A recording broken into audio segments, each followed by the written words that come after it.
So with my hoarse voice, I'm gonna still try. I'm gonna be sharing some prompts I've done in the last week.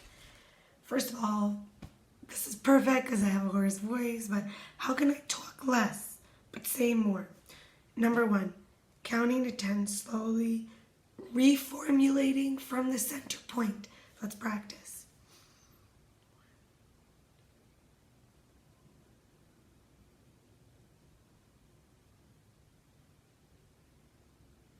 I always feel more space after I count to 10. Practice self-acceptance for a few minutes. My favorite way is to put my hand on my heart and my hand on my stomach. And just repeat over and over and over mentally, I accept my portion, my pain, everything comes up, I accept. For 5 minutes usually I do it. Do a body scan first to speak from the right place. Usually I practice this, go to my toes, feet, ankles, calves. You might have to raise your volume today, my voice is just knees, thighs, pelvis, abdomen, low back, chest, mid-back, solar plexus area, chest, right, shoulders, arms, hands, neck, head, face, top of that. This may be TMI, but I just farted after I did that. I just passed gas. That means that in scanning my body and relaxing it, something could let go. It's very subtle. Right? We can talk less if we have less that needs to come out with the words. We can remember what it's like to be on mushrooms. Now, if you haven't taken mushrooms ever, you don't know. You just don't know. You just don't know the time, the place, the reason. You don't know. You're learning. It's new. So we practice that. Accepting that others form their own opinions and meanings, facts, interpretations.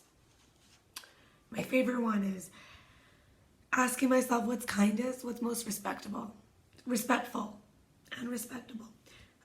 Telling the truth without apologizing. So no whitewashing, no flip-flopping, no sugarcoating. Finally, recognizing my words have effect, but silence gives much, much more because you could interpret the silence. It can mean anything. It can have many, many more meanings.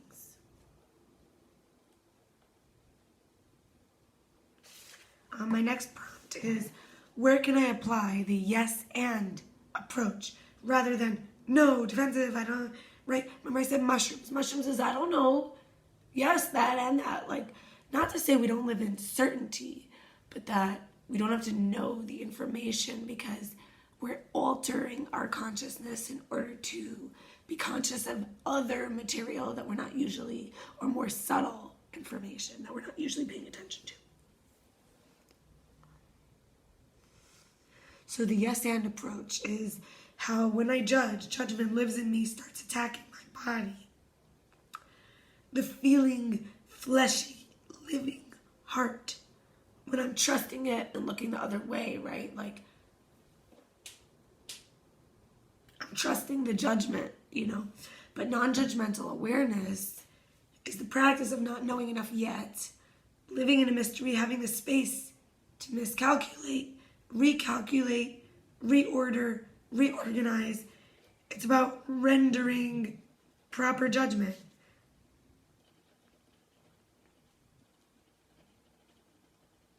Not starting from improper judgment and rendering from there. And finally, it's a twine. It's intertwining. So it's like a hollow tube with an inner wall, like an inner surrounding exterior and an outer surrounding exterior. So it's like there's an inner circle on the inside and then the outer circle that faces out. So this is like we connect to other tubes where there's tension, it bends. Where there's looseness, it opens. So they become intertwined in ways little areas become formed, reformed through this magnetism, tension, intertwining process. Energy, electricity, right? The inner and outer wall. Why did I choose to stay here and help people is the next prompt. I like this one.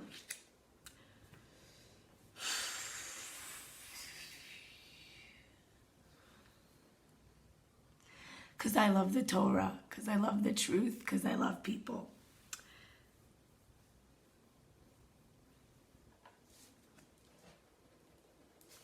Because I thought I wasn't going to have any emotional, spiritual, physical, not physical, psychic, like emotional, psychic, spiritual allergies. Because I know that the territory of control, because I know that the territory, the control, the ego, power issues, learning to trust versus the negative, the paranoia, the projections, the fear. Why I should stay here and help people because of ahimsa. Non-violence, non-attacking, non-hurting. It's like a type of living amends. And it generates karuna, which is peace, brothers and sisters, everybody, harmony. And why? Because to make the world safer for my offspring, both naturally and influences. Because I don't see anything else to live for also. What is my future self asking of me? To talk about my difficult experiences. To be specific only when I give myself the time to think before I speak. To not delay performing my godly duties. To start earlier means enjoying the process, not having to rush or lose rest. Behaving as a great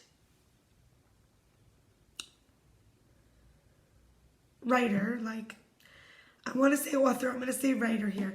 From now on, because I have infinite talent, I can give so much to others. I have a native guardius, so many hands, right? And I can do what others can't. I follow my own code, creativity. There's nothing wrong with that. For example, I could have a book, an audiobook, workbook, communication, understanding, communion. And this is all about network.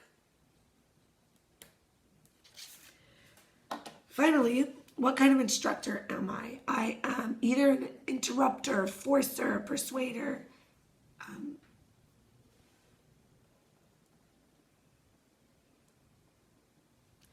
changer, right? Or I'm like this detached, pragmatic informer.